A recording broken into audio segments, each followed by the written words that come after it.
Well, good morning, everyone, and welcome to today's professional development session on teaching in HyFlex mode in a regular classroom. I'm Dave Giberson. I'm an old retreaded chemist who made his living as an instructional technologist for about 35 years. I worked for Online Learning Pathways for about 10 years. And have been retired for about 5, but have gotten a gig to come back and do these professional development sessions. And it's a thrill to get to talk to all my old friends and make new ones while coming in to you from Northern Idaho behind me here. This morning I am using a setup that is different from the one that I usually use in my studio office that I've got set up down the hall here. This is a,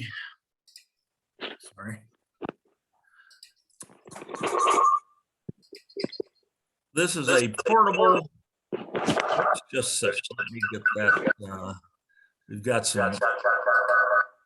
Yeah, I got it. You may want to mute, if you can mute that. Maria, that will help. Very good. Okay. I was just about to mute. Let me go ahead and mute everyone just in case something comes up here like that.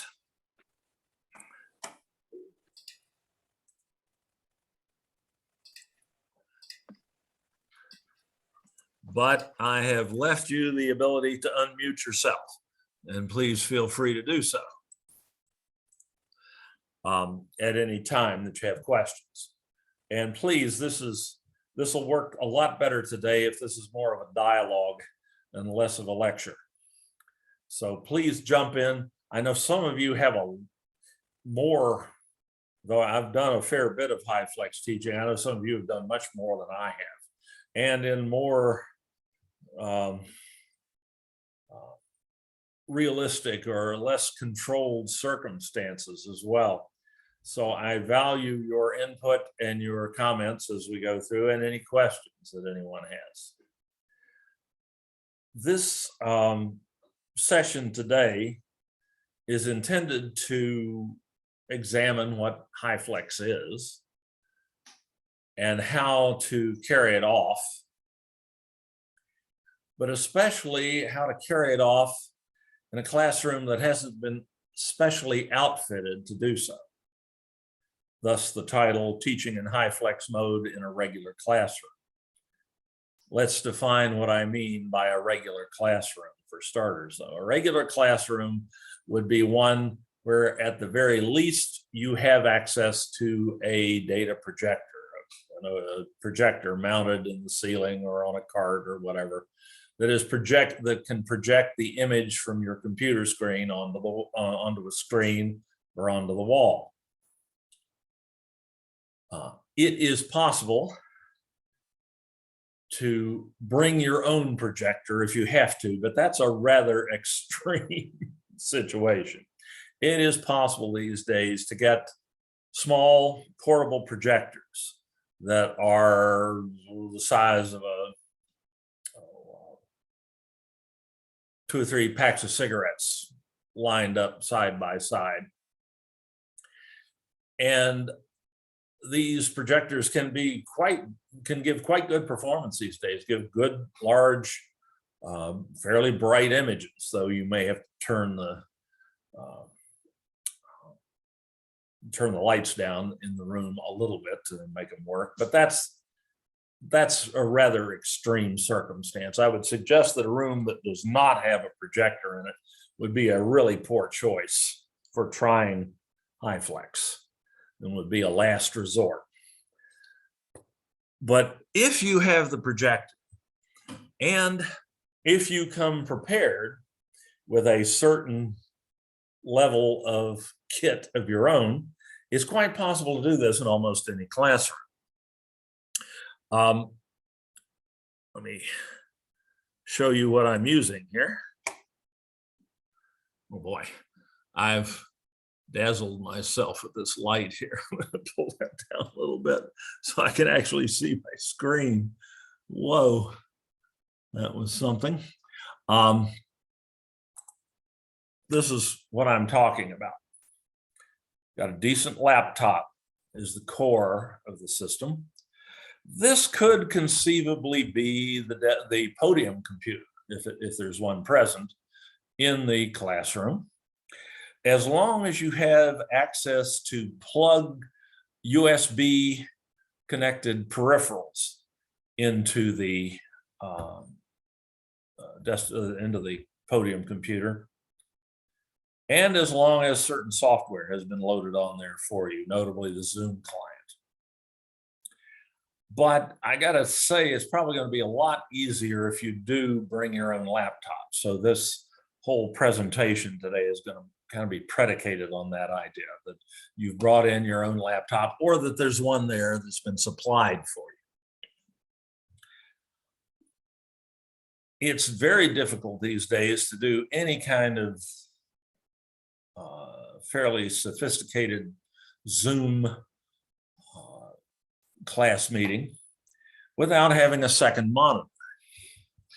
And there are monitors now which you can buy, which are quite portable, weigh a pound or so, and which give excellent picture quality, and which will hook into a laptop with a minimum of cabling, and in fact run off the laptop. Everything I've got here is basically running off the laptop battery, except for this light in front of me, which has its own batteries in it. So that's a part of what we're going to be talking about today.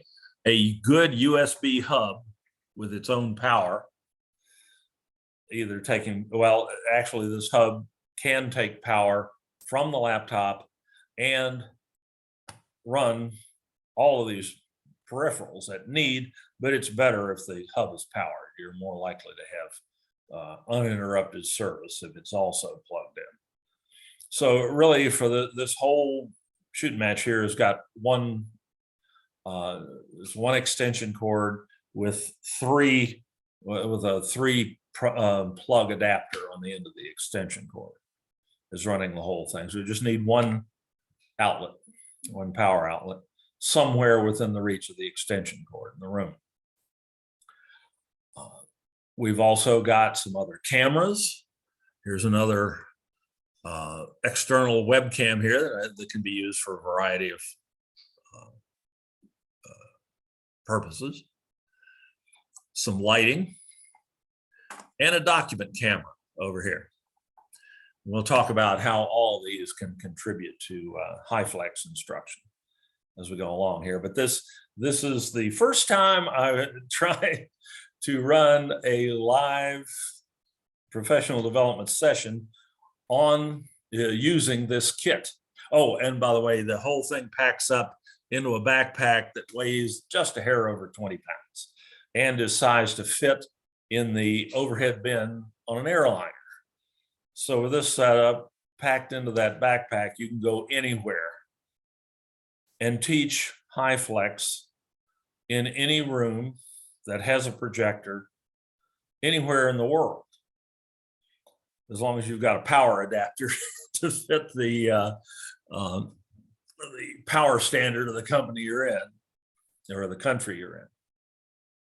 So this is the first time I've really tried to do a live session through this, so bear with me. There may be a few bumps in the road. I have practiced extensively, but there's nothing like actually doing this with a live group. So I thank you very much for being the guinea pigs for this. And I'll do my best to make sure it's not too painful an experience. All right, so let's get back to the PowerPoint presentation there. I'll talk more about how I'm doing this particular trick. Right now, this is all done through software. Okay, so teaching in HyFlex mode. Go to the next slide.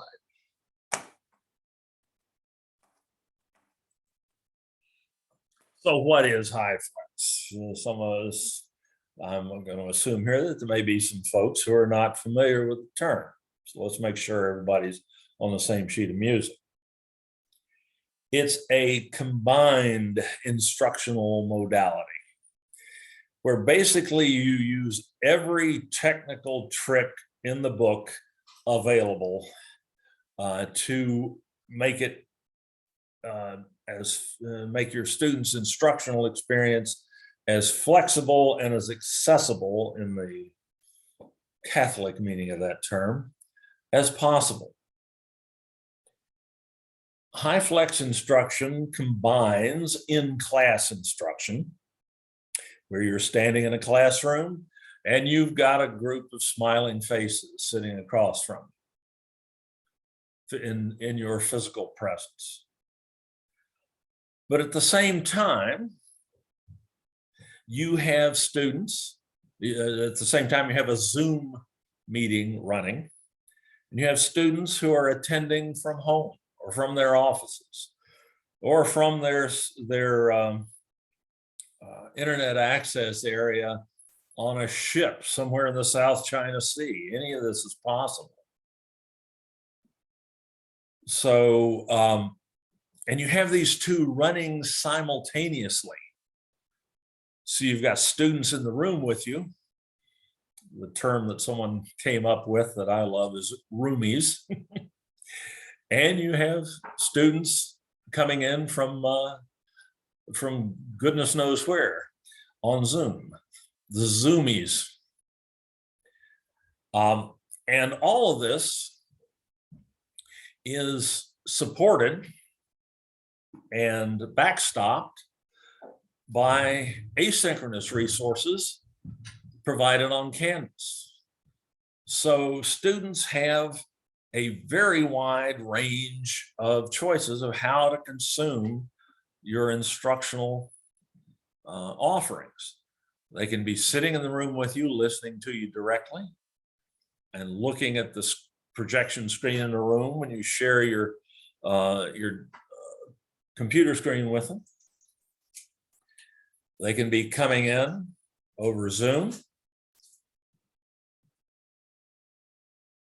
or they can be pulling your instructional materials off Canvas, or you've posted recordings of your lectures and all sorts of other instructional materials, lecture notes and PowerPoint slide decks, and all of that in the usual way on Canvas. So we're combining the three major instructional modalities: face-to-face, online synchronous, and online asynchronous, and using all of them at the same time. This makes for a highly flexible instructional environment, or for short, HyFlex.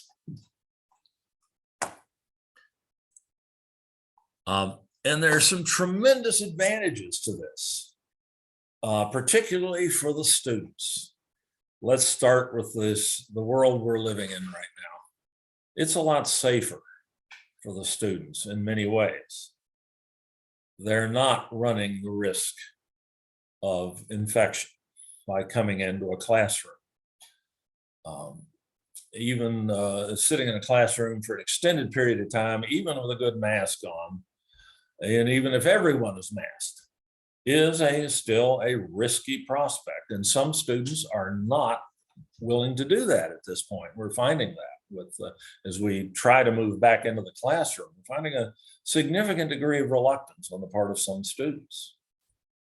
Also, there's just the extra added safety of not having to drive to the campus, which is probably the single riskiest part of attending class in a classroom, is getting there.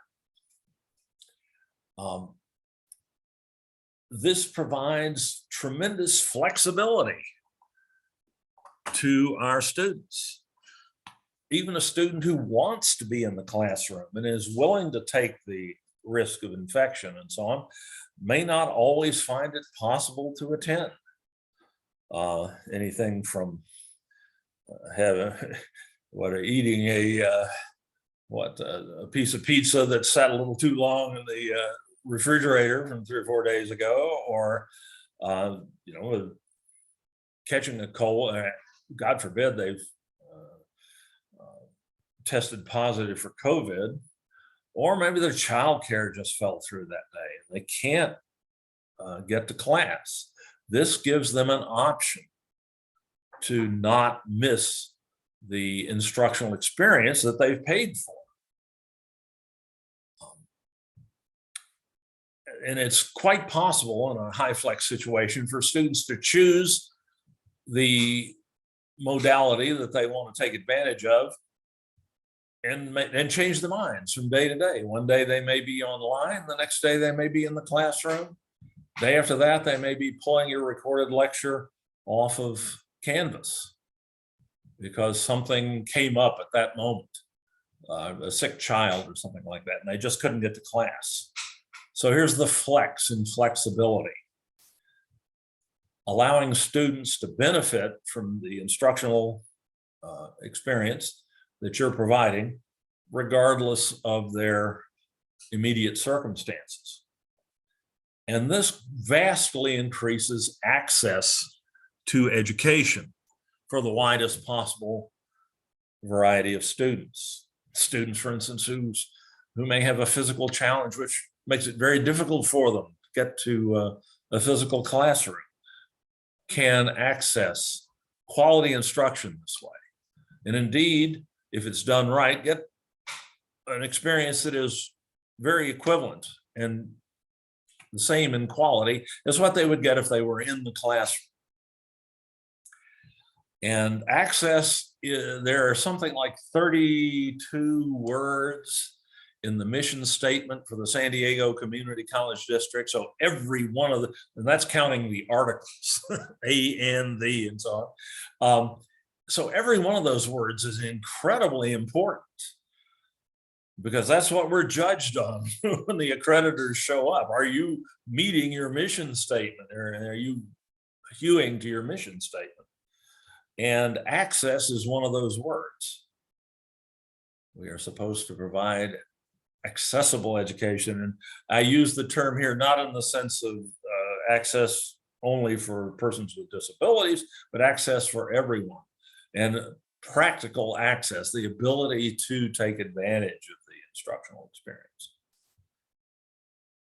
And the fourth advantage here is quite simply that you will get better attendance if you give in your class sessions, your live class sessions, especially if you make it as flexible as possible for the students to do so.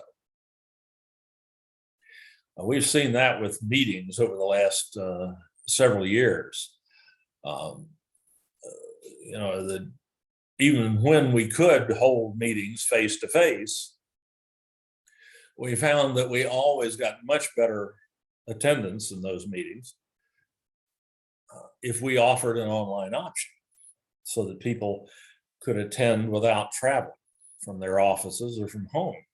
So you're likely to get a much higher level of attendance in class sections if they can be offered in HyFlex mode, because more students will be able to attend. But of course, there's no upside without a downside. There's certainly disadvantages to HyFlex teaching as well. Number one is basically it's more complex for the instructor. There's no way around that. It is. It takes a lot of practice. It takes an awareness of technology way beyond what would be necessary to teach solely in the classroom or even solely on campus. It's really helpful in mitigating those challenges to have an instructional assistant in the room with you. And I know that's not always going to be possible. But where possible, that certainly can be a major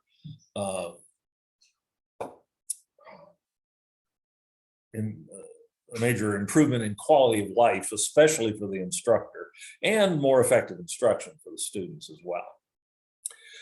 Above all, though, the second bullet point is critical. It ain't gonna work perfectly all the time. And anybody who's done this will, I'm sure, is chuckling and nodding right now. It just doesn't work perfectly all the time. There's enough technology involved that you can be absolutely certain that sometimes something will not work. You have to adjust your expectations and not let that throw you. Think on your feet and find a way to work around whatever's not working at the moment. And be open with your students up front, as I was with you today. Something may go wrong. There may be just like watching NASCAR. Sooner or later, there's going to be a crash. And we'll work our way around it. Just don't, you as the instructor need to be able to recover from that, move on, and do what's necessary to continue with the instructional process. And the students need to be prepared for the possibility that those bumper bashers may happen. In some ways, it's more entertaining for them when they do. That's what everybody watches NASCAR for, right? Is the crashes. So, it's nobody's going to die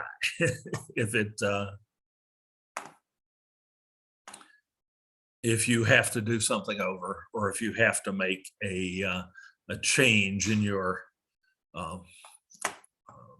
plans on the fly. Call an audible, as it were. How about pedagogy? I've seen writings on HyFlex instruction that suggest that your pedagogy needs to be modified to fit the environment. I am not a fan of that particular concept, or that particular assertion. To me, HyFlex should be pedagogy neutral. You should be able to teach your class in the way that you know works for you and for your subject. And that should not be, how you teach in the classroom should not be dictated by the technology. If there's something you can't do that you need to do, then the technology needs to be enhanced or altered or added to or whatever in order to make it possible for you to do what you need to do. Now, as with most things, this is an ideal. There will be times when certain things are just not practical in a HyFlex situation, but that should be very much the exception rather than the rule. You should be able to teach in the way that you need to and still effectively reach both the students sitting in the room with you and the ones sitting at home. The ideal that we're working for here is a class. We've heard this is an old trope, but a classroom without walls. Everyone, all the participants in this process, the teacher, the roomies, the local students, the Zoomies, the remote students, should be able to hear and see one another at least part of the time. And they certainly need to be able to see the visual aids that you're using as the instructor. Shared video screens off your computer, videos that you play in class, whiteboard apps, things like that, all need to be equally visible to the students at home and the students in the room. And everyone should be able to see and hear one another, at least for part of the time. Otherwise, you don't get that feeling of a classroom without walls, of a community of learners all together in the same boat.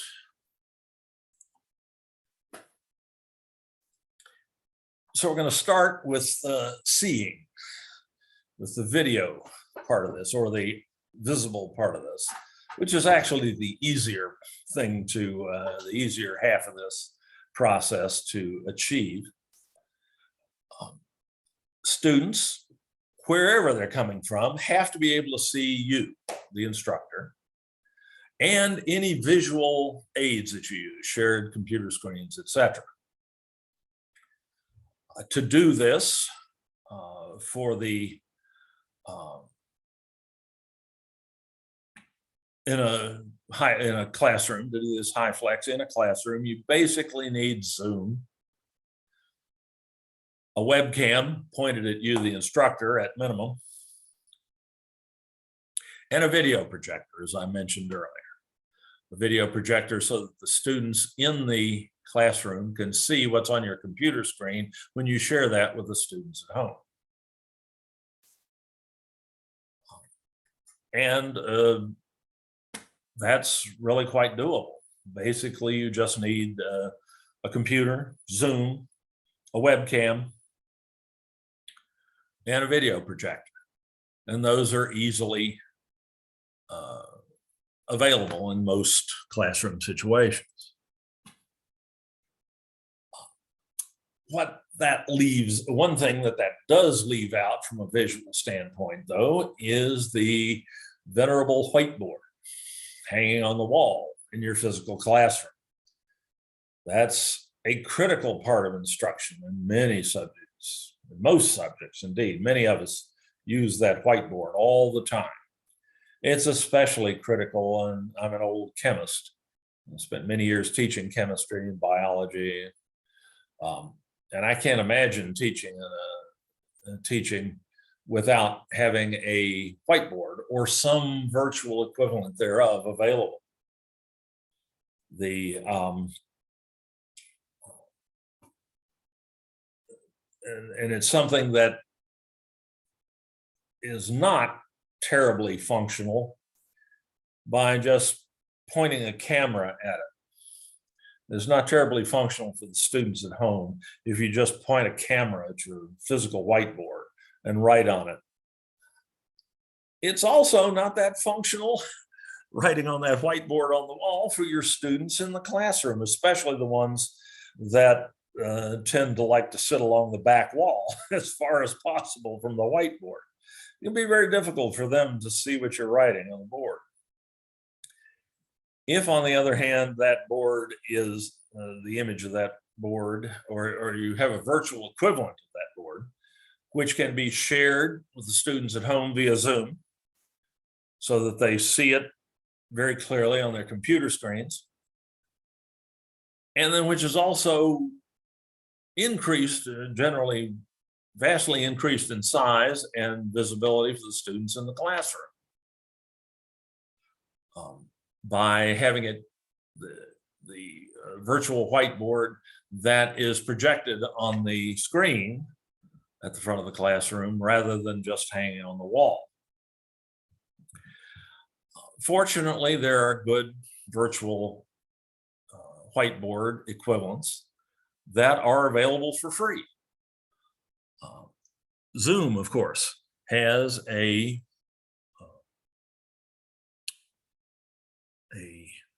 virtual whiteboard built into it. Let me pull up Zoom here. Sorry, I got to cut that light down a little bit.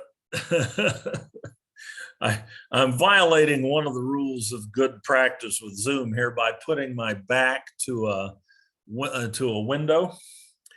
I can overwhelm that with a light that I've got in front of me here, and so you can still see my face, but it's less than ideal. This is just the only spot in the house that I could set all this up and utilize it effectively. And I could always put the blinds down and slightly increase or slightly decrease the backlighting here a little bit, but I like to share the location that we're lucky enough to live in with you up here. So I'm going to be a little silhouette-ish here for a minute. The Zoom physical whiteboard can be sent to you just by sharing your screen, or it can be sent to your students by sharing your screen and picking out the whiteboard option for screen sharing. and then hitting share. And here's the Zoom white. Let me get that sharing control bar out of the way. And when I share the Zoom whiteboard, I get these annotation controls that are built into the Zoom whiteboard. And I can draw on the screen. I can try to do things like maybe draw a X and a Y axis. I'm showing how to plot points, things like that on the show graphs and so on. Here I'm using my mouse as a pointing device. This works a lot better if you have a better pointing device like a graphics tablet or perhaps an iPad with an Apple Pencil is even better. Those are rather expensive. I'll show you a very inexpensive graphics tablet here in a second that I'll recommend. I did not bring that out here and set it up today. Well, I guess I could stuff it in the backpack as well. The Zoom whiteboard is not bad, but there are whiteboards that have more capability, like Jamboard, got here, which is a web-based resource. It's free, and all you have to have is a Google account. If you use Gmail, you already have that. And you can create a whiteboard here, as many as you like. And you have those same capabilities. You can create a pen tool, and you can draw on the whiteboard. You can type text on the whiteboard. In the case of Jamboard, you have more capability than you have with Zoom. You can make sticky notes.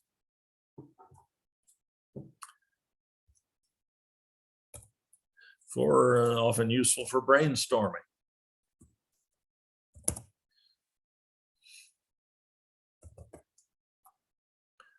And save that. And you can hang that up on your whiteboard, move it around, make it as big as you like, and you do multiples up there. You can add images to your whiteboard by just uploading files to it, picture files. Let's see what I've got on this. Oh, I don't know how much I have on this computer. Let's see. Oh, this is my, let's see something. We'll just pick that one. Or do I have my, yeah, that'll do. And open it. So I can add still images here, and I can make those bigger and smaller, and I can move them around, all that. There's just a lot of capability here. You can do things, obviously, with this virtual whiteboard that you can't do with the physical whiteboard in class, and there's very little that you can do on it that you can't do here. It is especially useful if you, however, are especially effective if you have a better pointing device to allow you to draw and write on the whiteboard more effectively. And this little device, I'm still amazed at the cost on this. This is you can't exactly tell, and they show it attached to a smartphone here, but you can attach this to a computer just as easily. This is what is it, 10 by 6.5 inch work area, basically a full-sized letter sheet of paper sized graphics tablet. And it's so much easier to write and draw on the screen using this than it is a mouse. to Windows or Mac OS, it just looks like an extra mouse. But to you, it makes it so much easier to use a virtual whiteboard effectively. And this thing today is $51. The regular price is $60.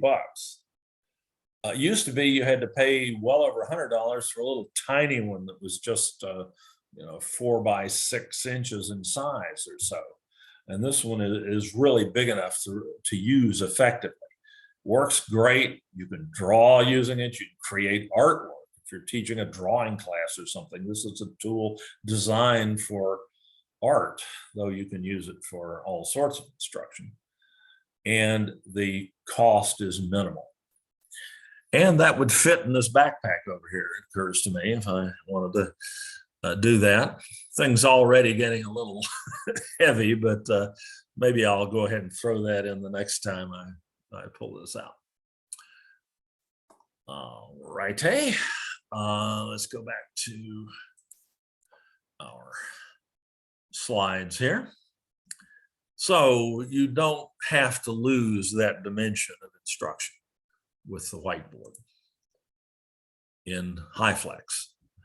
And in fact, your students in the classroom will probably be able to see what you're doing on the virtual whiteboard better than they can on the physical one at the front of the room. What works even better, I think, for whiteboarding like this is a document camera. In many of the classrooms on campus, document cameras are provided. But if you have to pack in your own, but they're not always, depending on the installation, they may not be particularly functional with Zoom. So you can use it with your students in class, but not so much with the Zoomies, so the people coming in from home or from their offices. This little item, though, gives you that capability. It's just a USB camera that's designed to be a document camera. It's got the little stand. The camera is just a little head there. And it just plugs into an available USB port on your computer. And it will allow you to do things like this. Oh, and this sucker varies. The manufacturer's suggested retail price is $100. During the early days of the pandemic, I saw these going for $200 and $300 if you could find them. The supply situation has improved, but like everything else, they're going up in price. They've got chips in them. So right today, you could get this on Amazon for $109, and apparently they got all you want. And this is by far the best one of these I've seen at this price point. And there's really no reason to spend more that I can find. Okay. And it allows you to do something like, let's see. Again, I'm getting myself situated here. There's my document camera. And to go with that document camera, the highest tech items I need are a sheet of paper and a pen. If I get myself out of the chair here and go over here, I can pick up the pen and I can write and draw on this piece of paper with a Sharpie or a felt tip pen or a pencil or whatever you prefer. And this is so much easier even than writing on the screen with a graphics tab. So I prefer this considerably to a virtual white. If I'm going to be doing whiteboard type stuff, I can zoom in just by lowering the camera head a little bit. And let's say I want to, it's very difficult to teach anything involving mathematics without a whiteboard because you really can't there are equation editors that will allow you to type equations on the screen and things like that, but they're very cumbersome, hard to use, hard to learn. It's a lot easier to write on a piece of paper. So if I want to solve 2x squared plus 10 equals 42, it's a lot easier to do this on paper and talk about it with my students at the same time. You're still hearing me, right? You'll let me know if I fall offline, I trust. So I can do things like this. I can write chemical equations.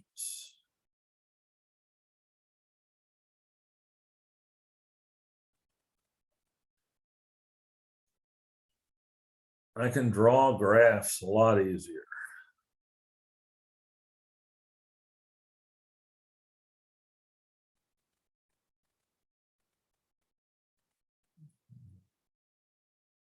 Same things I could do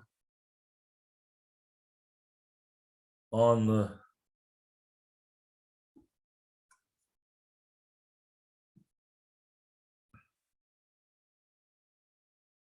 board in class. The one disadvantage to this way of doing whiteboarding in a live session is, of course, that it's not shareable, or it's not, I can't have the students come to the board.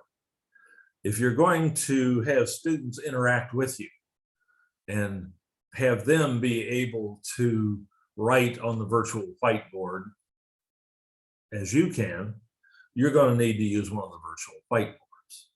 But that's going to limit you somewhat in how effective that technique will be. If you are primarily, as we do the vast majority of the time, if we are writing on the whiteboard ourselves, this works great. It's easier for the students to see.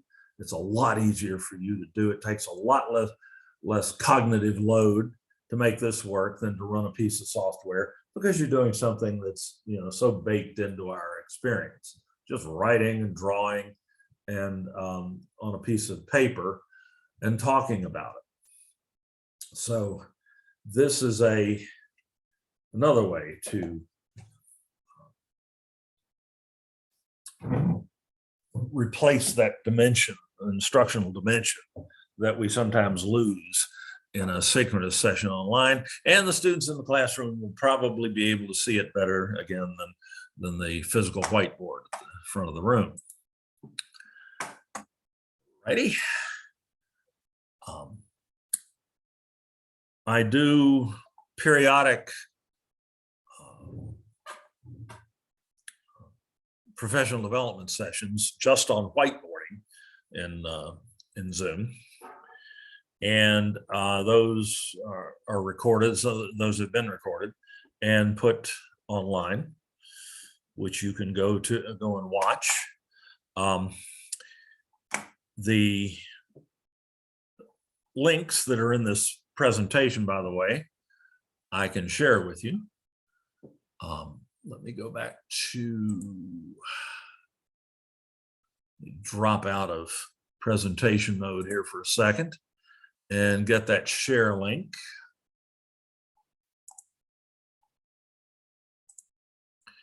And put it in the chat tool here.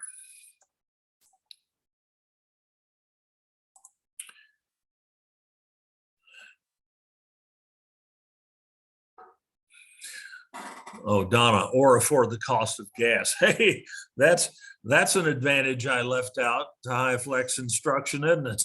You can actually, you don't have to mortgage your immortal soul to fill up your gas tank. Thanks very much for that. Okay, here's the link to just a second, it'll be there, to this slide deck. And will stay online, and it's accessible to anyone who has the link if you want that. And that will give you access to the links that are in these slides as well. All right, let's go back to, whoop, that wasn't what I meant to do. Sorry about that. We'll go from the current slide. Where were we? We were here. Yes. Oh, well, I can't seem to get it right. I'll just get there the old-fashioned way, running through it. All right, there we are. All right, let's move on from whiteboarding here, one of my favorite hobby horses. All right, that covers most of the visual aids that you might use in a class. But it's also important, of course, for you, your students, to be able to see you, and for you to see them at appropriate times. And it's also desirable for you to be able to make it possible for the students in the classroom to see the students at home and vice versa. How are we going to go about that? Well, one way to make it possible for the remote students to see the local students at least some of the time is to hook an extra webcam into your into the computer that you're using, to run your Zoom session.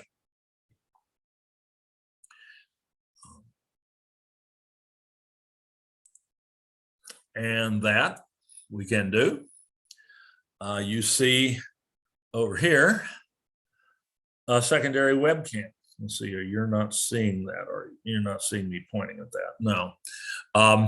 If you look in the upper left-hand corner of this image here, there's a webcam on a little tripod over there. The little tripod is just a lightweight desktop type tripod that you can plug a webcam in if the webcam has a tripod screw on the bottom of it. The Logitech C920 is a great option for this. Let me get back to the screen in me. The C920 is a classic webcam. It's been around for about 10 years. It's still the one that's most recommended in terms of, as a compromise between video quality, audio quality. It's got wonderful microphones built into it, and price. Well, it goes up and down. I saw this thing for $50 earlier today. It varies in price between $50 and $70 on Amazon, depending on how good they're feeling that day. But it's a terrific webcam, and it has that tripod screw on the bottom that allows you to mount it on a tripod. And then you can point it around at different things and so on. And one of the things you can do is set that tripod up and have it pointing at your roomies, the folks in the room with you. And I have a volunteer here today who agreed to stand in for the roomies. My wife, Barbara, sitting over there. And that webcam obviously is pointed at her. And the, let me go back to the, sorry, I'm making this up as I go along. Go back to this long shot here, and that TV that's sitting on the other side of the webcam is a stand-in for my projector. I didn't think it was worth bringing a projector out here and putting a screen up on the wall and so on, but that projector is allowing her to see everything that I've been doing today, just as you've been seeing it, and also allows her to see you all. If I go back to, let me think about this, back to here. And if I go into gallery view, oops, I'm not in Zoom. That's why I can't go into gallery view. Okay, you're seeing everyone, right, Barbara? Oh, not yet. Okay, now I need to share my Zoom screen so that everybody can see everybody else. All right. Oh, that wasn't what I meant to do. Sorry. I accidentally shared the last thing I shared, which was the whiteboard. But if I share that screen, everyone, now everyone can see everyone else. And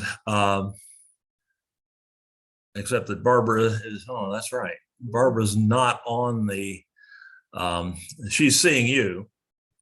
In order for you to see her, since I didn't give her a laptop over there and put her into the session that way, she's seeing you, but for you to see her, I have to change the video source that I'm using in Zoom to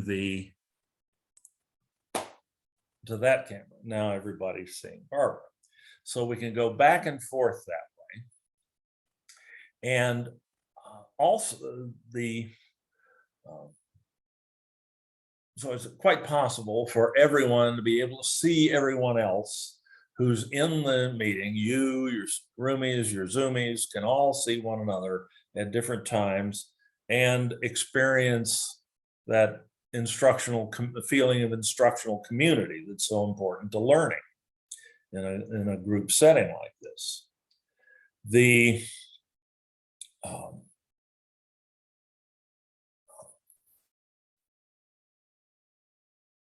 other side of that coin, of course, is that everyone should be able to speak to one another and talk back and forth. In order for your students, let me get back to the PowerPoint presentation here. Stop that share. And well, there's, yeah. Okay. Yeah, I can make it possible for you all to see Barbara rather than me, which is certainly more preferable. So that did work. All right. Now, if I go back though to my other monitor over here, I'm sharing, you're seeing my second monitor now, and go back to the PowerPoint slides here. This is one way to do this.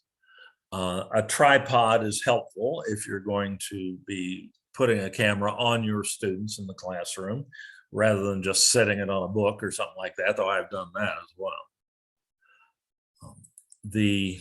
You can get perfectly decent tripods. This one I particularly like because it is, it'll go anywhere from just about 1.5 feet high to about 5 feet high.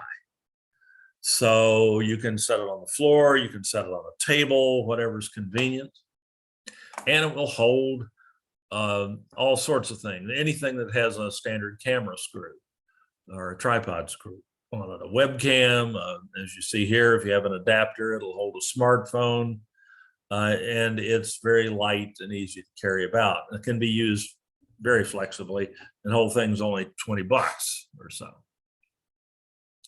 No. And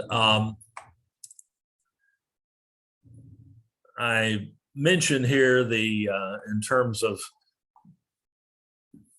visualizing the students in the classroom, I mentioned the meeting owl.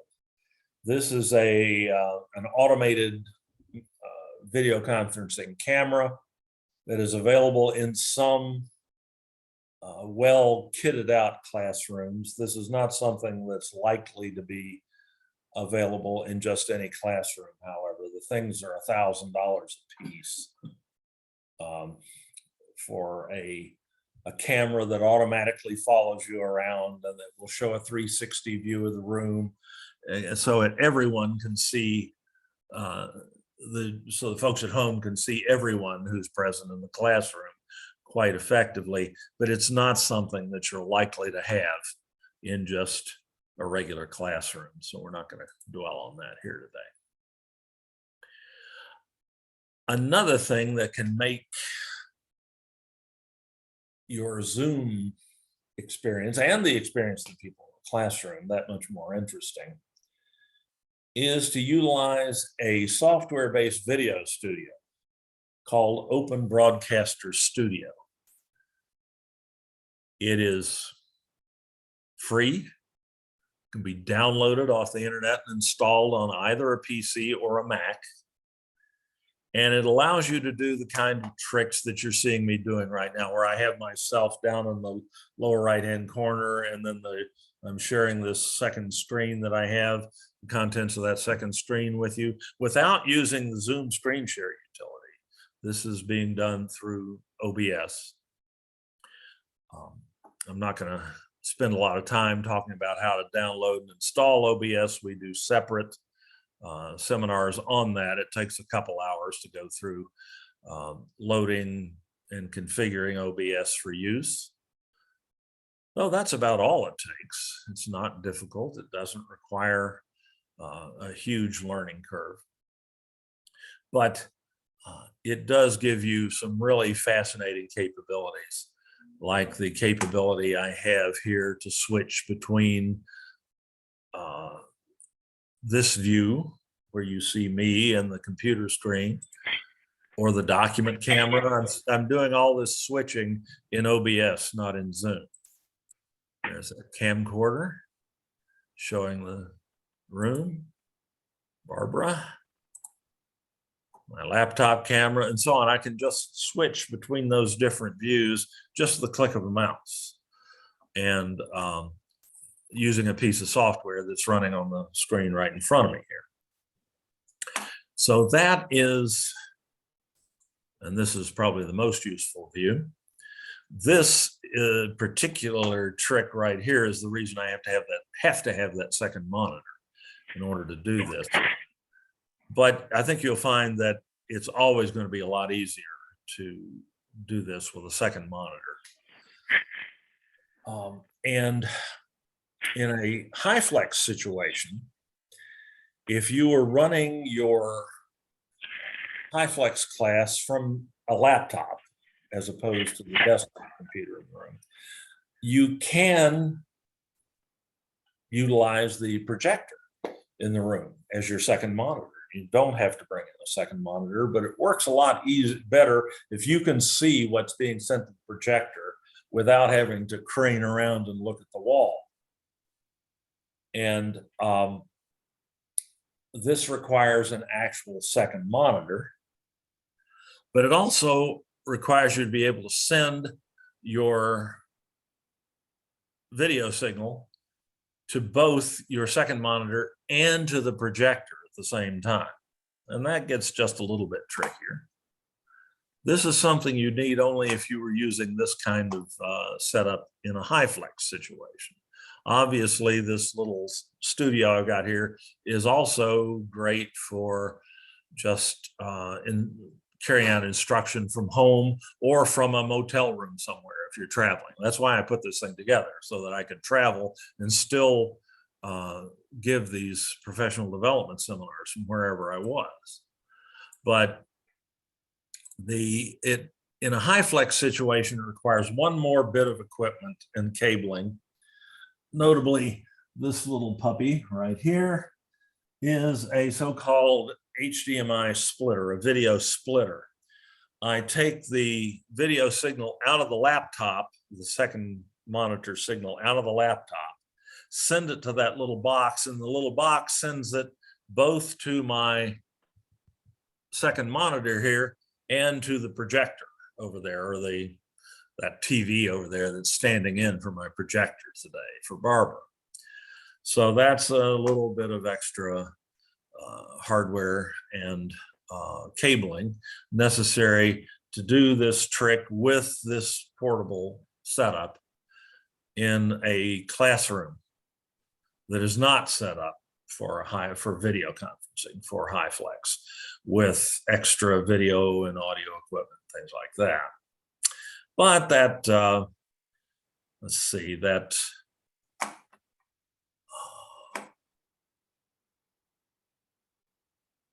I think that splitter was about 30 bucks and the cables were $5 or $6 a piece. So it's not a huge investment, but it is an extra added complexity and something else to hook up, but it does work very well.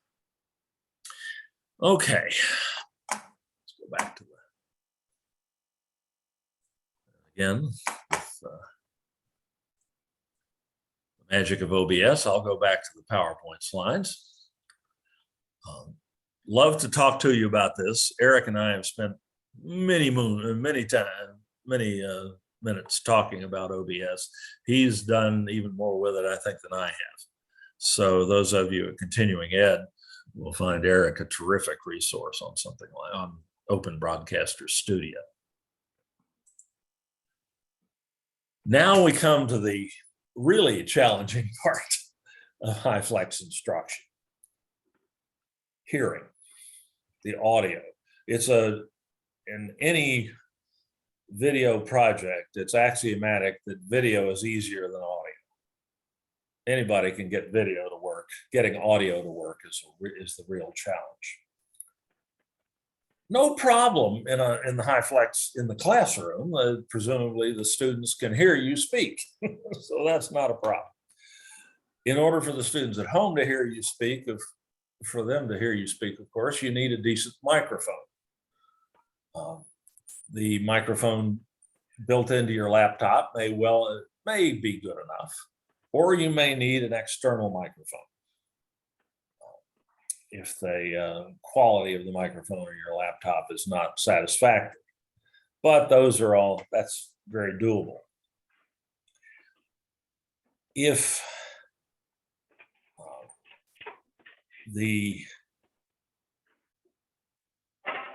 you want to engender or allow audio communication between your in-room students and your at-home students, your roomies and your zoomies, however, things get a little more complex.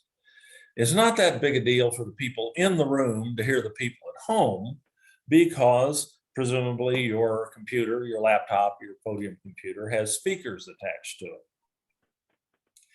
If those speakers should not be adequate, as might well be the case if you're using your laptop, you may want something like a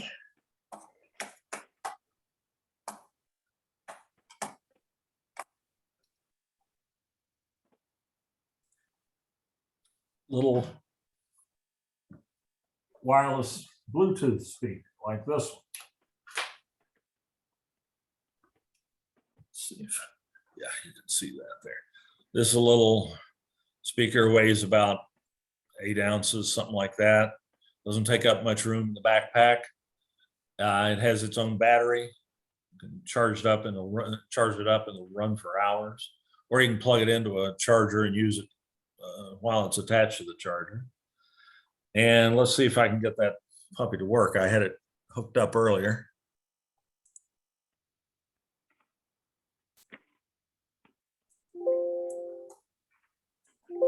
There it goes. So if I do something like go over here and play a YouTube video.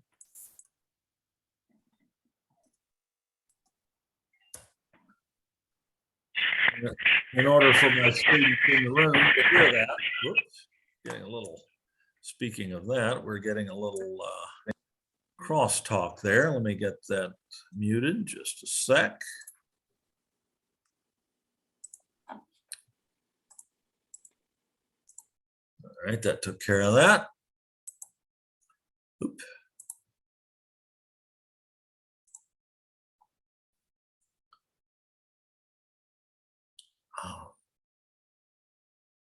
Now let's go back to screen and let's pick something here. It's not too controversial. Let me pull up one of my own YouTube videos that I know is non-confrontational. And of course, you can't really evaluate this because you're going to be hearing it through my microphone, but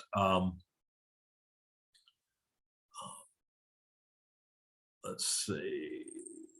Here's just a sample. Customizing your personal Zoom join link. Your personal Zoom join link allows attendees to access your personal meeting room. This link can be customized. Okay, that little speaker will cover quite a bit of distance, and you can put it anywhere in the room as long as it's within 30 feet of the computer. It's Bluetooth, so it's got about a 30-foot limit. Sometimes you can go a little further than that, but you can set that in amongst your roomies, and when people at home speak, they can hear them coming through that. Get the real trick in HyFlex, however, is making it possible for you, the remote students, to hear the local students. And I have a local student here, and I'm going to try to make it possible for you to hear. I'll do that by going into Zoom. And let me share my Zoom screen here with you a second, show you what I'm doing there. I'll be sure to share sound. Make sure I've got the right one. Yeah, that's it. Okay, you're now seeing my Zoom screen. And let me put that over here so Barbara can see this as well. Get this out of the way. Making this up as we go along. All right. If I simply, I have that webcam set up over there with Barbara. And if I change my microphone setting here to that webcam, Barbara, can you say something for us? Yes, hello everyone. Can you hear me? Can you unmute and speak back? Hi, Barbara. Yes, yes, we can. Hi, Barbara. Hello. Okay, so you're hearing her, she's hearing you. Yes. That requires me to select a different microphone input. You're probably still hearing me because I'm speaking loud enough. That little microphone and that C920 webcam is amazing. It will pick me up, even though it's not pointing at me from all the way across the table, but that's not ideal. It would be nice if more than one microphone could be active at the same time, and that is possible with a free software-based audio mixer called Voicemeeter. The problem with Voicemeeter is not that it's not free, it is, but that it only works on a PC, not on a Mac. There used to be an equivalent piece of software on the Mac, but that's no longer being developed. It was an open source project and it was abandoned apparently. So I'm looking for an option on the Mac for this. But basically, if I Let's see. I can use Voicemeeter to allow me to accept audio input into Zoom from more than one microphone. Let's start Voicemeeter up again there.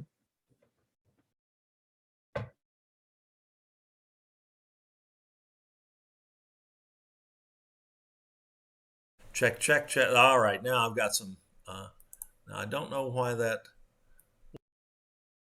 is not coming up. I'm having a little disagreement here between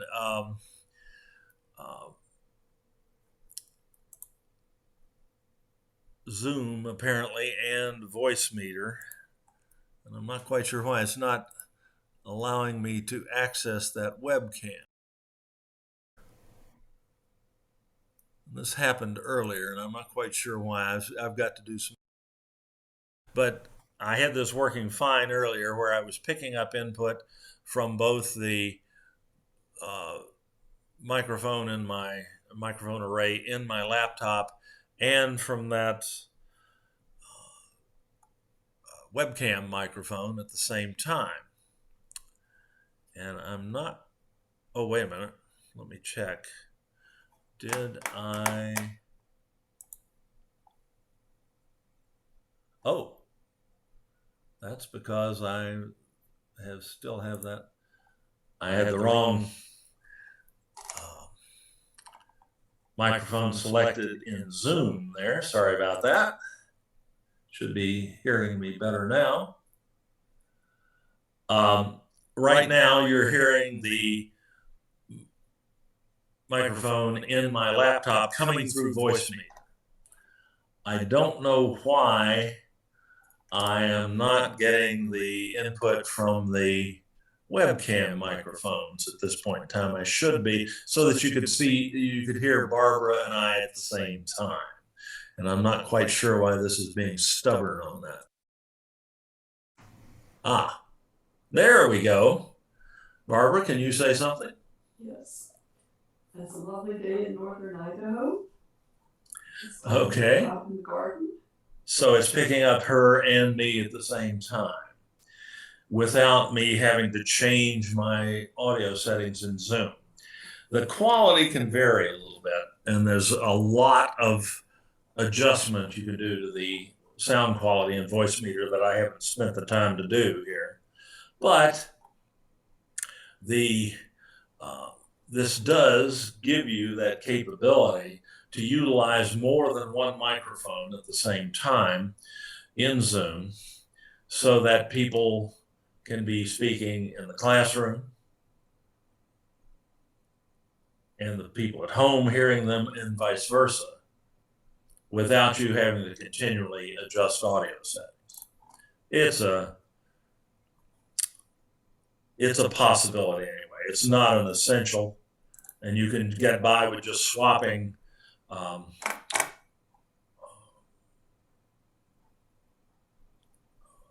audio sources in Zoom. Are you supposed to echo? Is it echoing a little bit? Yeah. Okay. I've got some adjustments to do here. I'm going to go back my primary microphone array. Did that take care of that? That should have taken care of the echo right there. But that's something that can be adjusted out. Okay. So that's really the trickiest part of HyFlex. And it's not an absolute essential. Everything else is relatively straightforward and can be dealt with.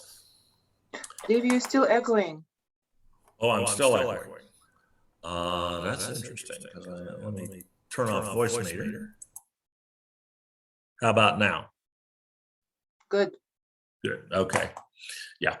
I need to adjust the output on VoiceMeter. All right. Let's see. The trick, of course, to making that microphone work that's in the classroom that is dedicated to your roomies, your local students, is to get that microphone to within a reasonable physical proximity of them. And that can be done. These are USB connected microphones, so there's a limit to how far away they can be from the computer into which they're plugged. But I have that webcam and its microphones hooked up using a USB extension cable. That's the gray cable there. And then the black cable that I'm pulling on is the one that actually comes out of the webcam. You can get these extension cables that are as long as 35 feet. And that cable costs about $20.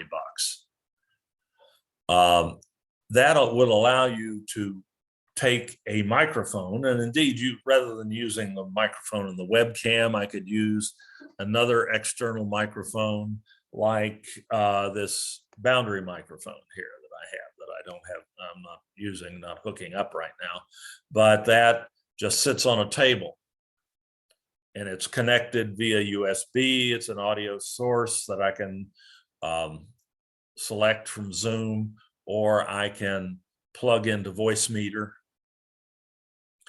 and this thing will pick up sound from as far away as 15 to 20 feet in front of it if people speak up just a little bit,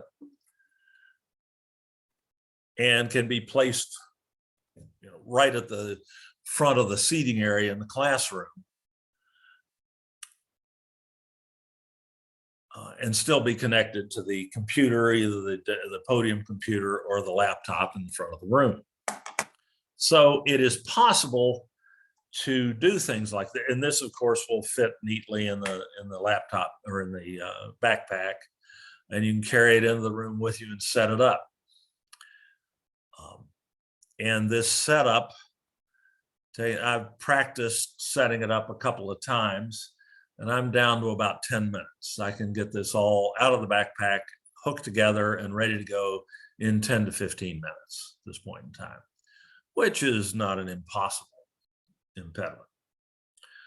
It's a lot better, of course, if you can leave it hooked up in your classroom.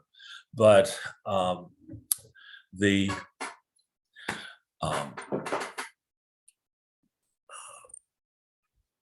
possibility, the capability does exist for moving this from classroom to classroom and setting it up where and when you need it. Okie dokie. Talked about that. Some microphones you might use as room microphones, and that also have the capability to pick up your voice as the instructor if they're positioned correctly, include the microphones in that Logitech C920 webcam. They are excellent for just an inexpensive, relatively inexpensive little audio system with the little microphones on either side of the camera. If you want something that's got a little bit better sound quality and better pickup capability, that's more sensitive and can pick up from a wider area, something like the Blue Yeti microphone, this is a fairly large microphone. It's not something you'd want to carry around, but there's a smaller version of it called the Blue Yeti Nano that could fit inside the backpack. And this has excellent pickup, very high sound quality. It's a podcasting mic, or designed for podcasting.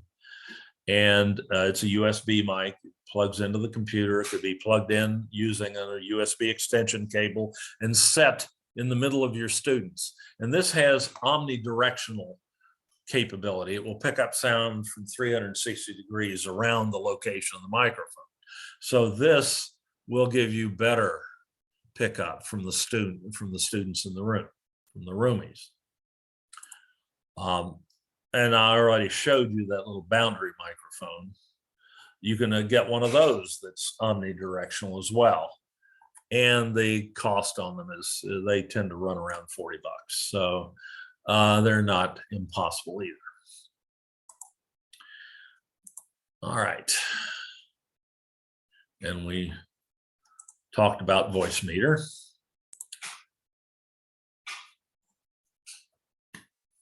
Again, you could use your own, or rather you could use the podium computer as the main presentation computer for most of us. And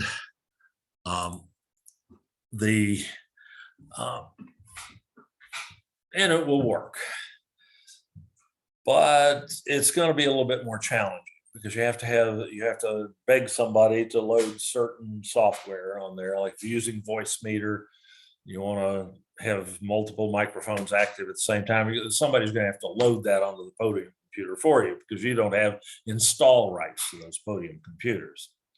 And it can be challenging to get someone to agree to do that and to get permission to do that. You also need to be able to hook USB peripherals into that podium computer. And to really do this well. And the podium computer may be locked up inside a piece of furniture, and you may not be able to get to it and do that. So the podium computer is not ideal in many cases for delivering HyFlex instruction. It's a lot more flexible in many ways to use your own laptop, or maybe a laptop that's provided in the classroom, which is a relatively inexpensive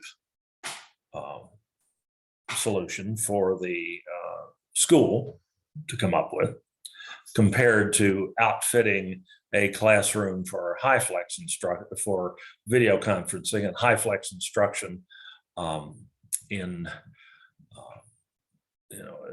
at the high end. That can add $20,000 to the cost of the classroom. It's real nice to have, but we're talking here today about how you can do this on a shoestring, where you can do it in any classroom where you have a projector available to you.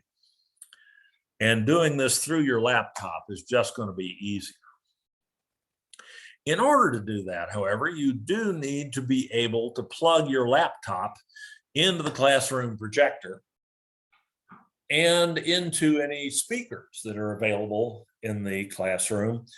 So you don't have to use an improvised solution like a little Bluetooth speaker that you set out in the middle of the room so that your students in the classroom can hear the students at home when they speak. So this requires that you be able to connect your laptop to the classroom projector and sound system. And that will generally be possible. The laptop has video and audio outputs that you can connect to the projector and the speakers in the room. But that's going to require, in some cases, some sort of adapter to make it work. Laptops typically have one of two types of media connectors built into them. Well, PC laptops have one of two types. The older ones will have a VGA connector on the laptop. This connector. Newer ones will have the HDMI connector. Whoop. That looks like this. You may have either on your laptop.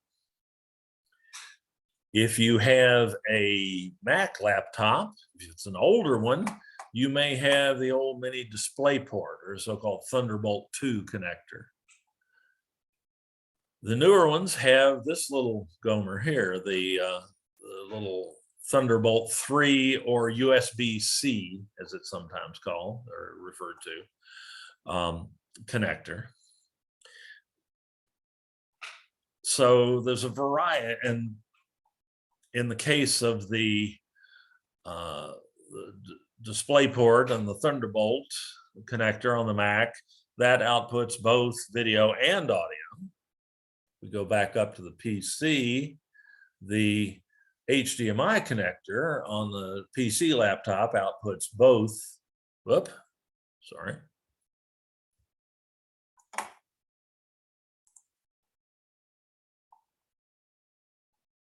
Sorry, I got happy fingers there with the PowerPoint. There we go. The HDMI connector outputs both audio and video. The VGA connector is video only.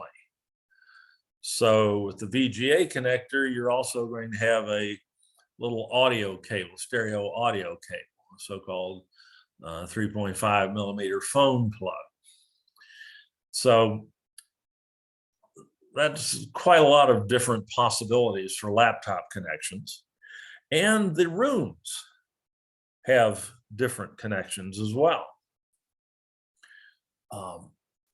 The most classrooms that have a projector and a sound system in them, which includes the vast majority of classrooms that I've seen at the colleges and continuing ed at this point in time, have one of two types of connectors coming out of the classroom system, either a VGA cable and a 3.5 millimeter audio cable, or an HDMI cable. So you've got these cables coming out of the podium in most cases. And you've got these connectors on your one of these connectors, or on your PC laptop, or one of these connectors on your Mac laptop. So what adapter or adapters you need to connect your laptop to the room projector and the room sound is going to vary depending on the combination of the two. So I tried to go through and make a laptop adapter matrix for you. And this is in that slide deck that I gave you the link to earlier. If you remind me here in a minute, I'll send you that link again, but these links are in there. So you can tell what kind of adapter you're likely to need. Now, there are some multi-port adapters that will work in more than one of these circumstances, and those are very handy. But what I focused on here are individual adapters that will work for a particular laptop in a particular classroom. So if the room connector is an HDMI connector, yet your Windows laptop has a VGA out port with a separate audio out port, if you go to the intersection of those two, that row and that column, and click on the link, here's an adapter that will work for that. This adapter plugs into your video port on your laptop. This plugs into the headphone jack on the laptop. And then here's an HDMI jack that you can plug an HDMI cable in, that you can plug the HDMI cable from the room into, and then you'll be able to send your video and audio output from your older Windows laptop into the room system, so that the students in the classroom can see your computer screen, and the students at home, and also where necessary, they can hear the students, the people in the classroom can hear the students at home. I'm not going to go through every one of those options there, but this adapter matrix hopefully will give you an idea of the type of adapter you might need, depending on the video and audio connectors on your laptop, and the video and audio laptop connectors coming out of the podium in the classroom. So hopefully that'll be of some use. And these links take you to Amazon. I swear to God, I'm not a shill for Amazon. This is just a convenient place to find these that I know anybody has access to and has probably done business with. So these connectors are typically not terribly expensive, and you can have, you know, a couple of different ones depending on the laptop you're using that day and the nature of the connectors from the room. Okay. So just to sum up here, it looks like we're going to finish on time today. That's good.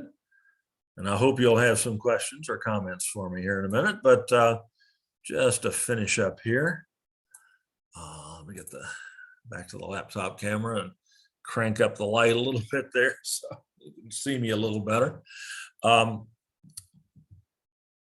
What we've talked about today is how you can, if necessary, carry out successful HyFlex instruction with students in the classroom, simultaneously in the classroom, and coming in through Zoom from home or wherever, with equipment that can be available and used in a classroom that is not necessarily kitted out to be a video conferencing classroom. Far better that you have access to one of these wonderful classrooms that, and let me kill that share there. Far better you have access to one of these wonderful classrooms that has the terrific audio and video resources in it and so on. You can do wonderful things and with a much lower hassle if that's all available in the classroom. But so many of our classrooms at the district are not outfitted in that way, and are perhaps not going to be anytime soon. But it's possible to build up a kit with hopefully with the help of the AV folks at your college, or yourself if you're motivated to do so and have to, that you can use as you can bring into a classroom and drop into place and set up and use to do HyFlex instruction. And it's a bit of a, of course, we're talking about a bit of an investment, a bit of a hassle here, but the value of HyFlex instruction to our students, I think, justifies this kind of effort. And hopefully it's something that we will begin to see supported by the powers that be at more and more of the institutional units at the district. But it's something that if you're highly motivated, like Eric, and love toys, and apparently have a understanding significant others will allow you to buy toys, you can set these things up. I've got a roadmap for that the last thing I'll share with you here, if I can find it and get it visible to you. On top of everything else, I'm using the freeoffice.com to access this stuff. And here's my portable student equipment list, studio equipment list. And now let me fix it so you can see that. This is fun. Okay, here's a spreadsheet. So just to give you an idea of the sorts of things you might need, well, we already talked about that, but where to find them and how much we're talking about here. Let me share this document with you. We'll give it to anybody with the link, copy the link, copy it to the clipboard. I'm still learning how to use the Office 365 sharing tools. I was a Google Docs person for a long time, but you're starting to get this for free from the district. So it's something we ought to be making use of, I guess. And now if I go back to Zoom and put that in the chat tool for you. And I will go back and look at some of these questions that you put in the chat tool here before we quit. But let me put this link in first. Equipment list. Not that this is the only way you could do this. Oop.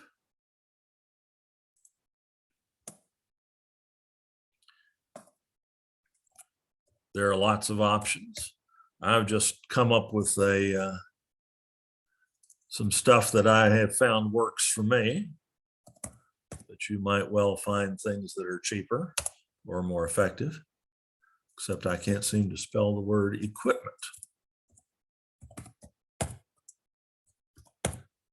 There we go. All right, that's in the chat tool now and sent to everyone. Actually, I don't think that did work. No, sorry. I somehow managed to get the link corrupted.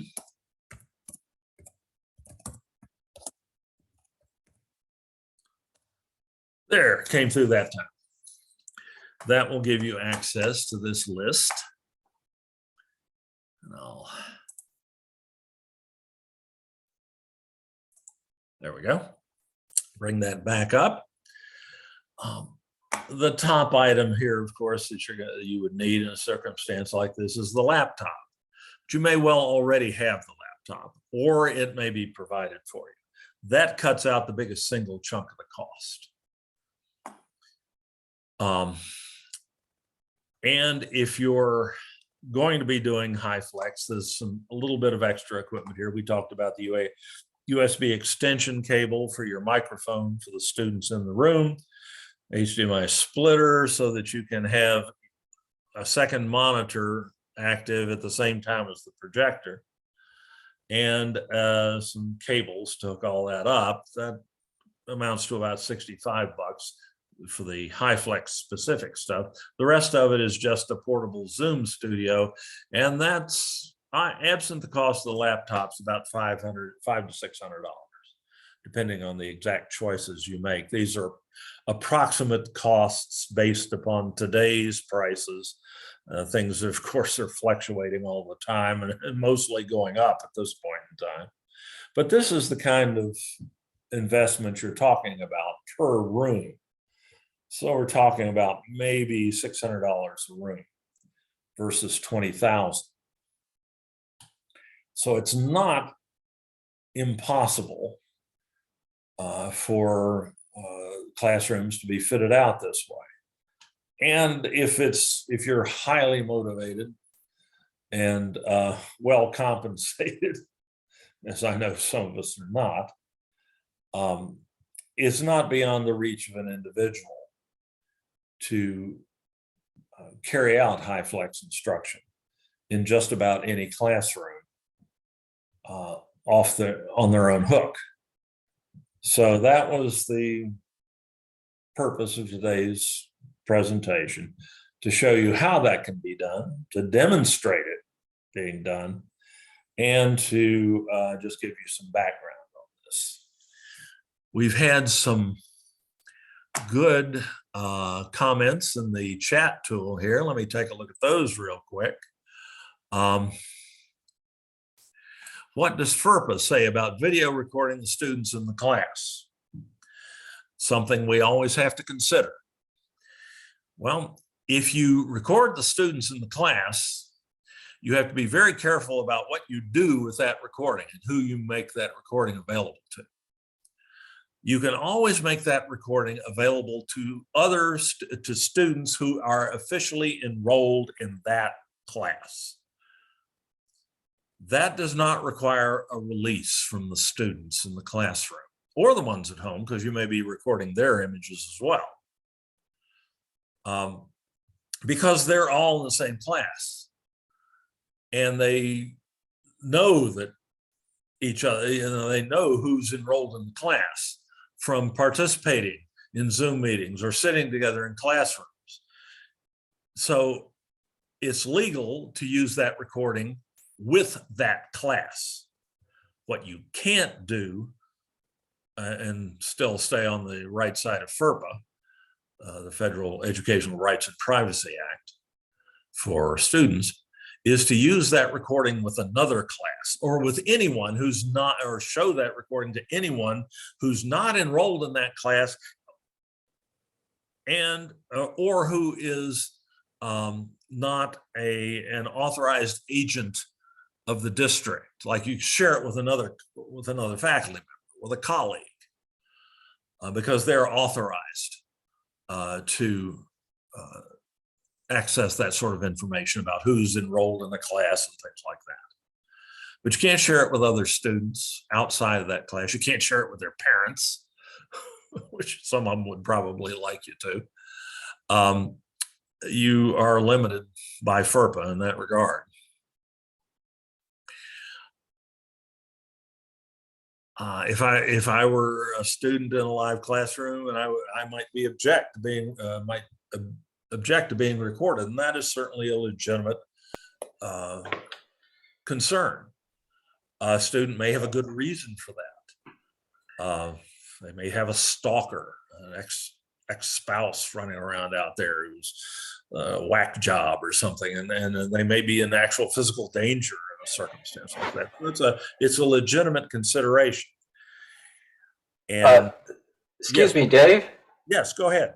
I just have a comment about this. I asked the students, how do you feel about being in the camera? And I have space. I say, if you don't want to be on camera, there are seats off to the side. In fact, I can show my HyFlex class from yesterday if you allow me to share screen. We'll do it. Thank you. Just a sec. You now have that capability. Go for it. So this is from a HyFlex class yesterday on online learning. These are students who are struggling with online learning, and I have this camera view here shows the students in the class, and and in fact, at the moment, they're joining the students at home in breakout rooms, and Right. they're using earphones, and so they use their own computer, or I loan them. We have a collection of laptops, but I have a space off to the side that's out of the view of the camera. And I always say, if you don't want to be on camera, just sit over here in this case, it's off to the left. So cool. So that's how I handle it. That's how you handle the students in the room. Yeah. The students at home. You can't see them on. This is the recording of the Zoom meeting, and you Right. can't see them in the recording. But during the meeting, they're visible. Their video boxes are visible at the top. But the actual Right. recording, they don't appear. Right. When they talk, they appear. And I also make that clear. I say, if you don't want to be seen, then you can turn off your camera so that when you talk and you ask a question, your image doesn't appear. Right. Though some personally identifying information is likely to. If you go into gallery view, so that can be a negative or a reason to stay out of gallery view when you're recording in Zoom, and inadvertently outing a student's presence in the class, which is federally protected information. But that can be handled by by management of the meeting, and by, as you said, by cautioning students about speaking. If you speak, we're going to be able to hear your voice, and that is also personally identifying information. People can be recognized from their voices, and it's a bit of a minefield in that regard. But if people do not speak up, and you stay out of gallery view, and the gallery view is not recorded for posterity, then it's quite possible for a student at home to remain anonymous. And there are some other settings you can select in Zoom too that prevents student names from being displayed in the recording under certain circumstances and so on. So this is an issue, but there are ways to work around it. And Eric's coffin corner there that's not visible to the camera in the classroom is brilliant and simple. And most of the really brilliant workarounds are simple like that. Solution to a student who's uncomfortable being recorded. Thanks so much for sharing that, Eric. Thank you, Eric. That's a really good. And Eric knows as much about this as anyone that I know. He has been a support pioneer at continuing education in their extensive HyFlex efforts, both starting last semester and even before. So he is a wonderful. What do you resource. teach, Eric? What do you teach? Eric, what do you teach? Well, this class that I showed you is an online learning class. So it's not an English class per se. It's a class about it's a digital literacy class. But I also teach advanced vocational English, and I'm going to move that onto HyFlex 2, hopefully in the summer. Eric, what is your percentage between people who show up and who don't? For the this online learning class, Mhm. it's about I guess 1/3 are showing up in class and 2/3 are staying home on Zoom. And does it fluctuate or it's pretty permanent? There's a couple that go back and forth, but most of them stay, where they are. I mean, the ones that are at home, it's usually because they've got kids to take care of or they're kind of far from campus. But if I try to encourage them to come in, because for this class, if they're having trouble doing things with computers, it's a lot easier to show them in person with their own computer. But I really try to get them to come into the class. But no, I'd say about 2/3 are at home. So basically what I'm looking at, that if the overwhelming number of people want to be distant, then why not just do Zooms and go through all the hassle of doing this thing? Because for this class, in this case, for my class, to show somebody how to do something on their computer on Zoom could take an hour and a half that I could show them in person in 10 minutes. That's why. But that's for the 1/3 of the people, right? Because the other 2/3 are still on. Well, yeah. I mean, this class just started this week, so I'm hoping that I've only had 2 meetings, so I can't, but I really, those that are really struggling, I'm trying to coax them into at least coming in once or twice during this short-term class, so that I can, they can iron out certain things that are certain barriers they're having with the technology. But yeah, I mean, I see your point, but there are some students that just some of the students really need to do it in person. Yeah. That's one reason, that's one justification for doing this particular class as HyFlex.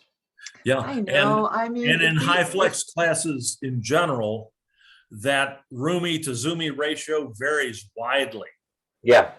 There's some HyFlex classes in which the majority of the students appear in the classroom, but the ones who are at home need it because it may be their only option, because they may be homebound due to illness or childcare issues, as Eric said.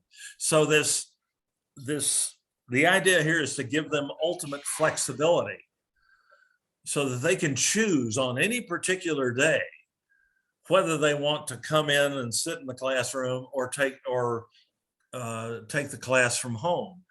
And this gives, just is amazingly flexible for them and makes it much more likely that we're going to be able to reach students who would fall by the wayside otherwise. So it's a tremendous effort. One of the most exciting things I've seen happen at the district in my time there, going back to 2007. And I'm just thrilled to be a peripherally connected with it and to be a cheerleader for it. I mean, I think it is the best way to carry out instruction because it gives the students the widest variety of choices and the widest opportunity to get an education. Great. How about some more comments or questions? I'm always happy to entertain those as long as there's anybody willing to sit there. And there's still 9 of you there. Good Lord. And most of you appear to be awake. I'm losing my touch. I could usually put people to sleep long before this. Hi, Dave. This is Lena. Hey, Lena. Welcome. If you didn't notice me, I was under the SDCC user because I'm borrowing this computer from school. But anyways, I wanted to ask you, like, when you have the web camera connected to the computer laptop, which is in my case is a MacBook, I have to point it at the students, correct? Or is it I'm not really sure how that was If you working. wanted the folks at home to be able to see the students in the classroom and you Oh. only had the one camera that's built into the laptop, yeah, Uh-huh. you'd have to twirl the laptop around, which you can do. Okay. It's not the end of the world, but it's not ideal. Mm-hmm. That's why it's nice to have at least one more webcam handy, like I showed you with my wife there. We've got that webcam on a tripod attached on a long USB cable over here. And that prevents me from having to turn my laptop around in order for you to see someone who's here in the room with me. Oh, okay. And that's a very easy thing to do. It does involve buying another camera and probably a little tripod, though you can improvise on the tripod. You can Mhm. just stick it on a book or something like that and have it work. But the Mhm. tripod makes it a lot easier to aim it and to, Mhm. but that eliminates you having to flip that laptop up. Oh, okay. Does that make sense? Yes, it does. And the projector in the classroom that is already there, the students will be able to see my screen. Right. Everything was going to correlate. Right. And then when you share your screen in Zoom, the students at home will be able to see what's on the projector as well. Oh, okay. So Mhm. everybody can see everything, which Mhm. you've got to have if you're going to do an effective job of instruction. Mhm. Okay. And like I said, it's more complicated. It's more complicated to set up. It's more complicated to run. Uh-huh. And Lord knows, it's as we all know, it's hard enough to lecture and present information coherently to our students anyway. And to add this layer of technology on top of it is more challenging, quite frankly. Mhm. If it weren't so good for the students, it wouldn't be worth it. Uh-huh. But it potentially is a huge benefit for the Okay. students. So that's why it's worth even considering this sort of thing, and why we're starting to see at least in continuing education, I know there's been some marvelous financial support for this Mhm. in terms of outfitting classrooms with more sophisticated equipment than you can stuff into a backpack and carry in on your back. Mhm. So that's been very encouraging. And Arliss, I see you have your hand up. Thank you, Dave. I have not been ignoring you. I've been looking at that. Mhm. My question is, for credit classes, this would have to be a distance learning course, right? They would have to have distance learning on the course in order to do a HyFlex? That's a really good question. Let me think about that. All HyFlex classes are technically just on paper, or administratively they're online classes. So they are called online. Yeah, administratively, they just have this additional added component of the option to attend the Zoom meeting in a classroom. Yeah, and the district is going through a process of redefining the nature of courses Distance learning. with respect to distance education. And one of the proposals is to have a separate category, of course, listed as HyFlex, so that it's not just online with a little extra, but it's its own category.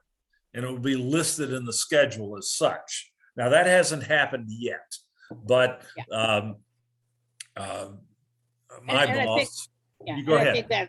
I think that's one of the reasons why credit classes haven't been scheduled, because CS isn't ready also for it. to Right, show this that. is something you So could probably, go ahead, I'm sorry. I just wanted to verify that the course would have to have some sort of distance learning on it in order to do the HyFlex. Yeah, there has to be some sort of designation of the course that would allow that. You're right. And a course with an online synchronous designation Right. would But allow you to do this. You Right. know, that's within the limitation or within the definition of that. But you couldn't do this sort of thing. Like just all, you have a classroom and you have students and you say, well, we're going to do this HyFlex. You can't do that. It has to go Well, through. if it were a classroom designated course, and I understand, I'm not, you know, this is a question you have to ask your dean, obviously. Well, as far And as I one dean know- might have a different answer Yeah. from But as far another, as I, but I don't far as- see go ahead. we're working with curriculum. I would Right. not see that this would be Gotcha. a feasible, that all of a sudden, you know, classrooms are just saying, the instructor, oh, let's go HyFlex this semester for this class. It affects Yeah, articulation, it affects so many things, so. right. The distance learning really has to be taken care of prior Right, to and credit there classes needs being to- offered. That's why they're rearranging or redefining those categories and so on. Yeah, And I haven't guess- heard anything, and like I said, I work with Mesa Curriculum. right, Committee. well, because so- that process is still in progress. It's not, none of that's been finalized yet. But I just- the, Yeah, I just wanted to clarify that just not any classroom can all of a sudden say, we're gonna go HyFlex. what I'm trying to imagine is what would happen if an instructor just decided they wanted to do this in a classroom course and made that an option for students at home. And I could foresee some difficulties of the nature that you're talking about with articulation agreements and things like that might not fly in that case. So far better that it be done officially and that it be Yeah, I think for the So credit does it- colleges, we need to wait until that point in time when it has been really specified as to what the procedure. right, the and process, get it but- codified and included in the agreements and so on. Right, yeah. But And I understand continuing ed, that is a separate issue. and of course, they have their own requirements That's that correct. they have to meet, and they have to satisfy the people they report to at the state level and so on. And apparently that's been worked out in that case and is proceeding I- at pace. I hope to see that more HyFlex is gonna be available to our students. for Well, the credit it classes, would 'cause, be of uh, tremendous know that- benefit. I know that the asynchronous and synchronous teaching has really been welcomed by students on our credit classes. Right, and They appreciate indeed, having specific times and also the TBA times because that allows a lot of flexibility. So, anyway, I just was speaking from curriculum. Just want to make sure that, you know, teachers, yeah, instructors are not all of a sudden just saying, oh, let's try this and go HyFlex. 'Cause- well, no, that probably would not fly, you're right. Though, if you had a course that was already designated Distance online learning. synchronous Right. or partially online, you might be able to get away with it. I don't know. Again, that's not my, but not it an should be area out- I have yeah. any expertise on. So that's something that would be dealt with at the instructional administration level. Right. and- But and I like think said, it's quite likely that this will spread. So Yes. we're gearing up to support it in online learning pathways. And this is early days in that. And Right. we can hope that this will spread. I've enjoyed the whole meeting and learned a lot of things and I'm very interested in the HyFlex and I know that it is available in continuing ed.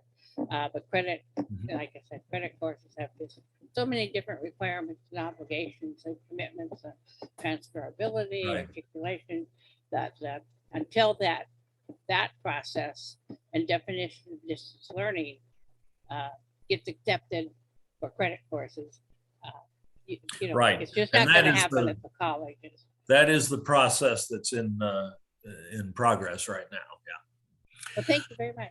You bet. Thank you for that perspective. Donna, see your hand up. Hey, Dave, you put in 2 links to the equipment list, and I just wanted to make sure the first one, The just first one equipment was list. bad. Yeah. Okay. So I fat fingered the first one. Sorry about that. The second one should work. okay, great. Okay. Thank you, Dave. You bet. Thank you. Remember eschew perfection. It's not gonna, everything is not gonna work the first time. And you have to be willing emotionally to deal with that. And that can be hard because what we're doing is important. And our students are paying for this and we want it to work right and so on. But when you try something new, not everything's going to work right the first time. You have to work past that. Okay, great questions. Thanks, Dave. Great perspective here. How about some more?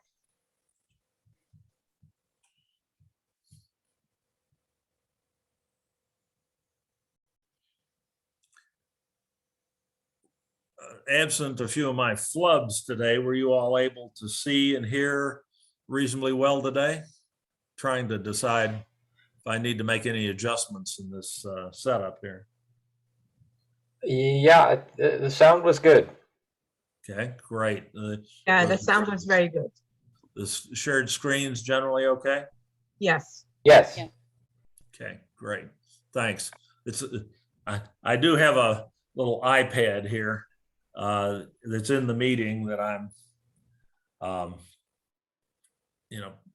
lurking on to try to make sure that I know what you're seeing and so on.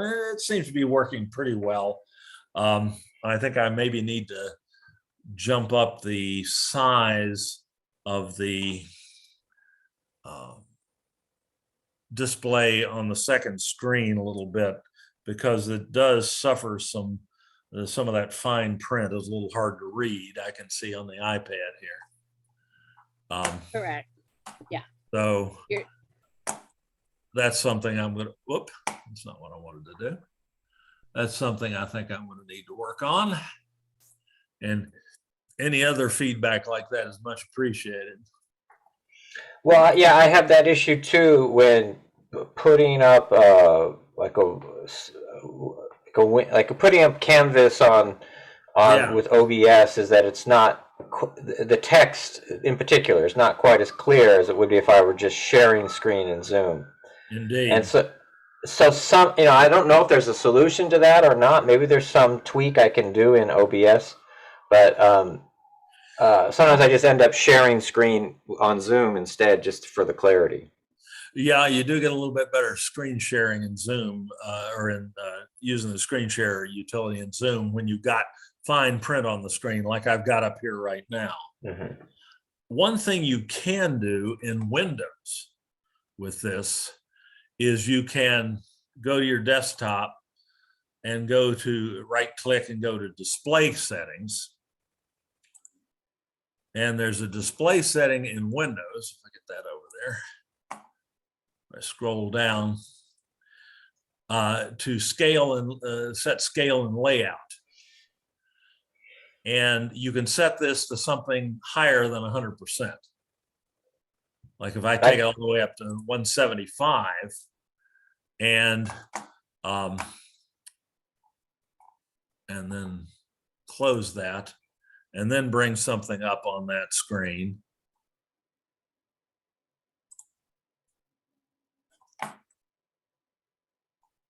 Let's see, well, that didn't seem to affect that. Let's try a new window. Oh, I set the wrong screen. Oops, that's what I did wrong there. Got to select the right monitor before you do that. Gotta get everything right.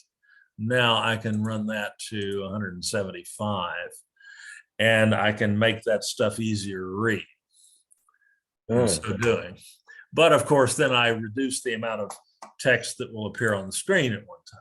So it's easier to read there. but I don't get as Mhm. much stuff on the screen. So it's a trade-off. I see. That's been the workaround that I've been using, because I had somebody the other day mention to me that they were having trouble seeing the smaller print on a canvas screen, as a matter of fact. And then, of course, I can also use Control Plus and Control Minus to expand things even more.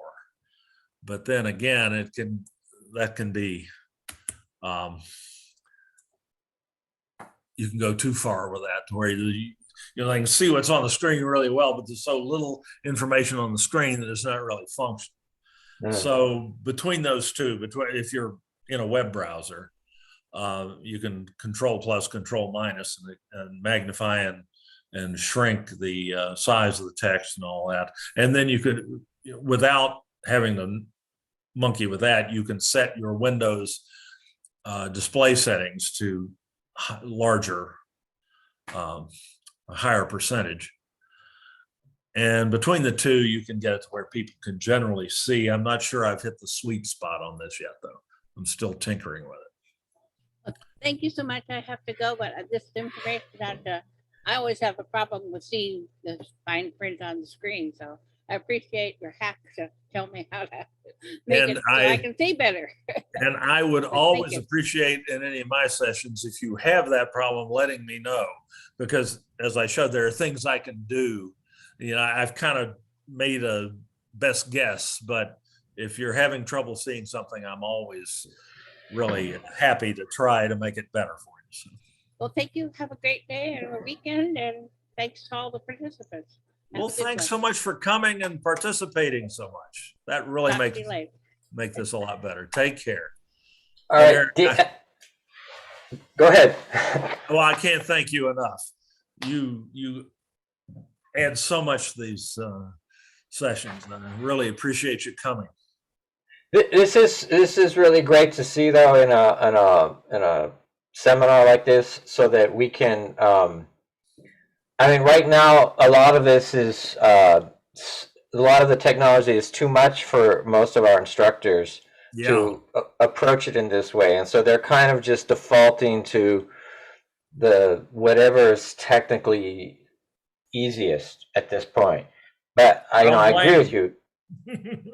Yeah, I mean, eventually, when by experimenting and finding out the best practices and, the smoothest practices, I think we can get to doing this, and interestingly, it's that point about the privacy is often what people mostly say. But I haven't found any students yet to say, no, I don't want to be in the camera. Right. And as long as you're not egregiously violating FERPA, I mean, it's really not that much of an issue, I don't think. Yeah. On the contrary, I think they really like it. The students at home really like it so that they can see the other students. Because right now, the only way they can see the other students is from the back of the head, right? Yeah, with that pan-tilt zoom camera they put in on the wall in the back, which is, I guess, it's better than nothing. But it was because of the privacy concerns, I think, that they put it there. Well, you needed one in the back, but you also need one in the front. Yeah, you need more than one. Yeah. So, and a lot of the instructors, they're not ready yet to put an get additional cameras of any type. But listen, I was wondering, have you tried OBS Ninja? The help site for OBS? I don't know if that's what it is. OBS Ninja is a way that you can use any cell phone. You can add it as a camera feed to your OBS. It doesn't have, you don't have to do the sharing of. It goes onto OBS as a camera using the Wi-Fi. I'm just pulling up the site. I hadn't heard of that. I'd heard of somebody billing himself as the OBS ninja. No, Putting this help is videos. But I see. it. No, I have not tried this. That's fascinating. Yeah, so it works. I was using it yesterday to like get close-ups of the students working on their keyboard, and if you go to that site, it's the one on the far right. Yeah, it's the one called Create Reusable Invite. Right. The last one, and then you generate the link, and and it makes a QR code, and you capture that on the phone that you want to use as the camera. And then you take, and then site here, it gives you a link, and you paste that link into OBS as a, which one do you use? It's I think it's browser. You add a browser. Browser source, yeah. And that, what that does is that just uses the phone, and you could include the sound on it, but you don't. In our case, you don't want to do that because of the Probably great sound not. system we have.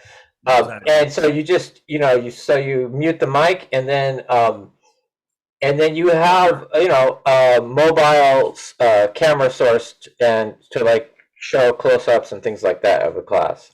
Wow. No, you've given me a new toy to play with here. Thank you.